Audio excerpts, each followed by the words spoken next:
We're talking about a subject that's, well, very technical. It is beyond us to understand what, where, or why it started in the first place. But it is the prevalence of additional male hormones or excessive male hormones within the female body. And this causes a whole host of complications. Definitely. And we're glad to have a specialist today with us in the studio. We'll be speaking to Dr. Sai SUDHA, who is a consultant obstetrician and gynecologist from PANTAI Hospital, Ampang. So welcome to the show, Doctor. Morning, Terence, morning, Nabil. Yes, I guess it would be a bit weird talking about this to two guys, but we are here to learn as well. I'm sure there are those who are at home who want to learn as well. Yeah. So maybe we can start with the basics. Can you just tell us what is this condition? Okay, so basically, polycystic ovarian syndrome is a condition in which there are lots of your hormones in us. So basically, there's lots of male hormones in the woman. So this happens, actually, we don't really know exactly what is the mechanism that it happens, but in view of the higher levels of androgens, we call it, so patients exhibit certain types of symptoms and there are long-term issues that can actually affect these women. Yeah. So I gave a description of how under the microscope the ovary will present certain physical appearances. Was that accurate, or would you? Well, we don't really need to look at the ovary under the microscope. We can do an ultrasound and have a look at the typical features of the ovary that looks like a string of pearls in the ovary. And also laparoscopically when we do, but of course that's invasive, whereby we can also see the same kind of appearance of multiple cysts within the ovary. Yeah. So the male hormone in concern is not testosterone per se, but it's... It is testosterone. And so either it exhibits itself as clinical symptoms that suggest high androgen levels, or it could be by biochemical, which means a blood test where we see that the levels are high. But we have to also make sure that we have excluded other causes of high testosterone in women and then decide that, okay, it's PCOS and nothing else. So what happens when a person has PCOS, Doctor? Okay, so when a person has PCOS, the symptoms that they may exhibit, so because of the high androgens or the male hormones, they can have acne, all right, oily skin, some amount of male pattern balding sometimes, all right. Other than that, they have excessive hair growth, usually on the face, the chin, the upper lip, on the chest, the back, the lower abdomen, inner thighs, inner arms. So there's actually we call it a pheromone Galway scoring system, whereby we score them to see whether they are having mild, moderate, or severe hirsutism, we call it. Excessive hair growth is hirsutism. Other than that, they commonly have irregular menses. Some of them may not menstruate for many, many months in a year or need something to induce their menses. And of course, most commonly they come to us for infertility, whereby it affects the fertility in the lady. And they also can have long-term implications, obesity, which may lead to depression. They can have sleep apnea, and they're high risk for diabetes, as well as endometrial or uterine cancers in the long run. So PCOS is not something that what a lot of people think that, okay, we just manage it now, they get pregnant, they are done. It actually needs long-term follow-up because of the long-term implications of PCOS on the lady. So which is it? Is it obesity that kind of causes this, or is it PCOS that leads to obesity? Well, you see, it's really a very vicious cycle, but most of the time we see it happening in obese women because they have high insulin resistance, and that causes an increase in glucose, and that also causes the increase in androgen and inhibits ovulation.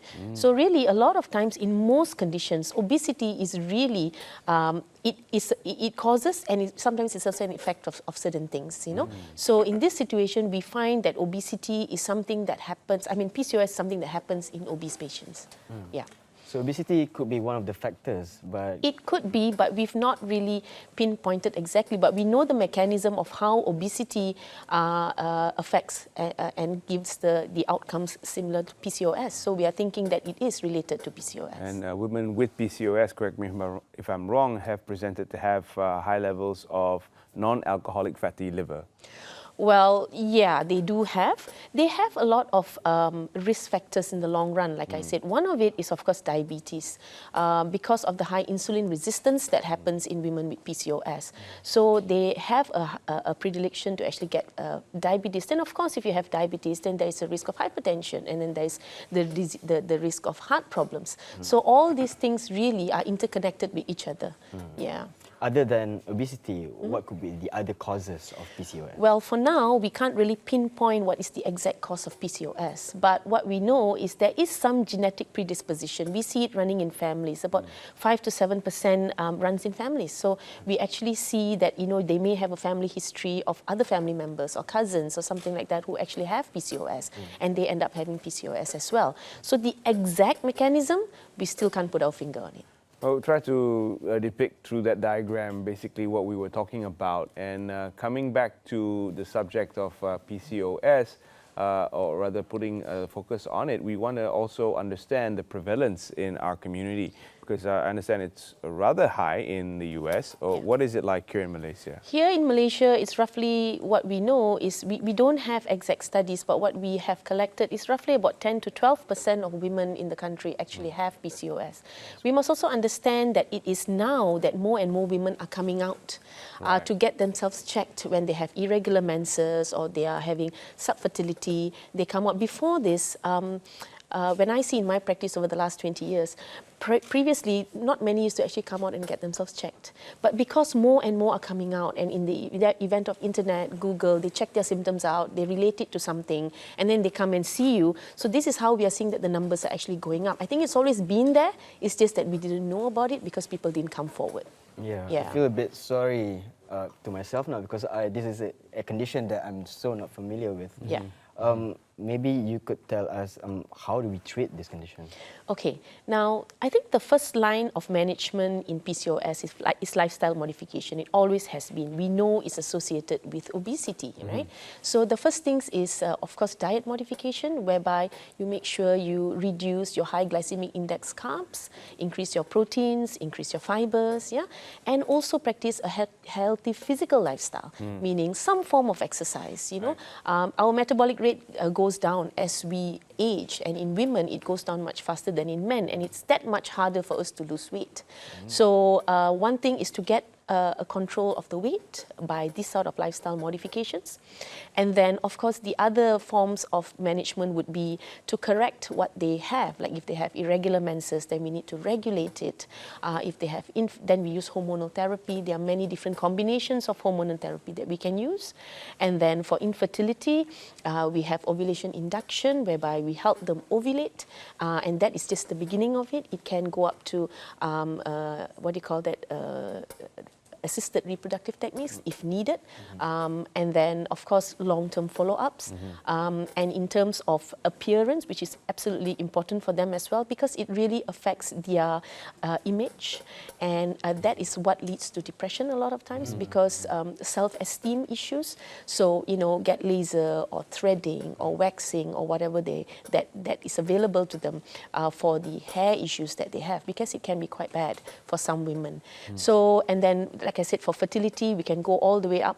It could be as simple as just helping them ovulate to actually needing assisted reproductive techniques like intrauterine insemination or the test tube babies and things like that. But most of the time, the fertility outcomes are quite good if we get everything else under control.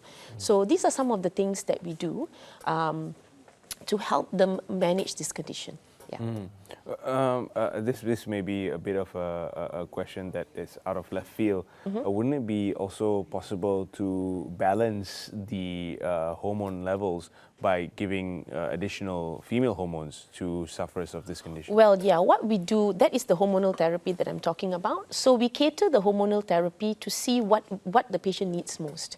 So we have a lot of combination therapies where it's either just estrogen and progesterone combinations, or estrogen and an androgen component that the patient may need more. So a lot of times what we try to do is actually bring down the androgen levels, because these unopposed high androgen levels can affect a lot of things. So because of that, we cater like I said, we cater the hormonal therapy according to, like some patients, they have really bad skin and acne and oily. So we have a combination therapy of estrogen and something like sapropterin acetate and things like that. You know, I know these are big words. These are all just hormonal combinations. Yeah. So in simple words, is we use a combination therapy to help them according to what their problem really is. Yeah. Right. There's another condition that also is something genetic, hereditary, that does not seem to have any cause, endometriosis, which is also something that causes infertility in women. Yes. How does this relate to PCOS? Okay, endometriosis and PCOS are actually two different conditions. Now, we know that PCOS is related to high male hormones or increased androgen levels. Whereas in endometriosis, there is actually a migration of the endometrial tissue, which is actually the inner layer of the uterus. Uterus has got 3 layers, the innermost, endometrium, the muscular and the outer layer.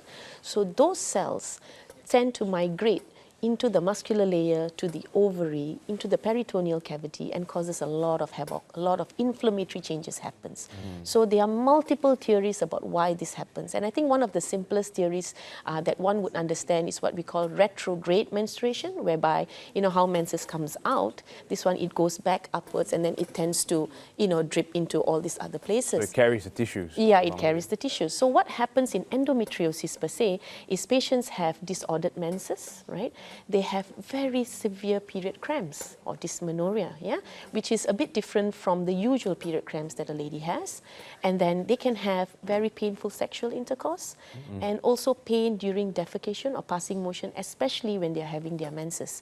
And of course, like you said very correctly, Terence, they have infertility issues, which is actually a little bit harder as compared to PCOS, to manage. Yeah. It's worrying to know that the symptoms can, other than causing physical damage, they can also possibly cause emotional and mental. Oh yes, we come across a lot of patients who are mentally very, very affected. You know, here you are trying to start a family, and you have all these issues. Or we have the younger women who are actually coming in now with such severe period cramps, and you know, all this while being told that, oh, it's normal to have this, and then you find they have this huge cyst or they have endometriosis, and then they because of what they're reading, they know long term they're going to have issues with fertility and things like that. So yeah, it is quite a debilitating condition to have. Yeah. When it comes to detection though, because of the prevalence in literature now and how open the subject has become, I mean, we're talking about it on national television right now, and there'll be repeats of the show. Would you think that detection should be done earlier, as soon as perhaps a woman comes into her age and attains the first menses? Would it be possible to detect these conditions? Actually, no, Terence. We can't detect it that early.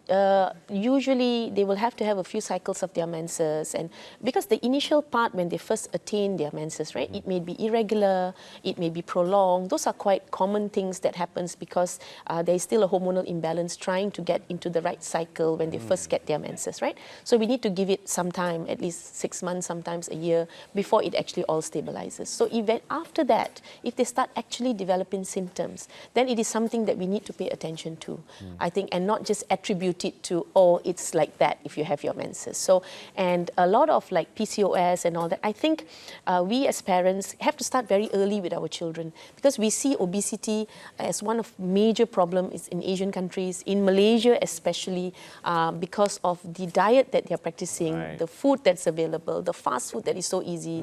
You just have to press an app and the food gets to you and things like that, you know. So you, and then parents are so busy, right? So children didn't consume whatever is there, and so a lot of children are obese these days. And then we tend to say that, oh, when they grow up, they'll be fine, they'll be fine. But you know, you don't realize the implications of obesity right from childhood and then into adulthood and subsequently affecting everything else. You make me feel bad, Dr. Sudha. I had McDonald's for sahur just now. Oh, Nabil, but Nabil, you're doing fine. You don't have an issue at all.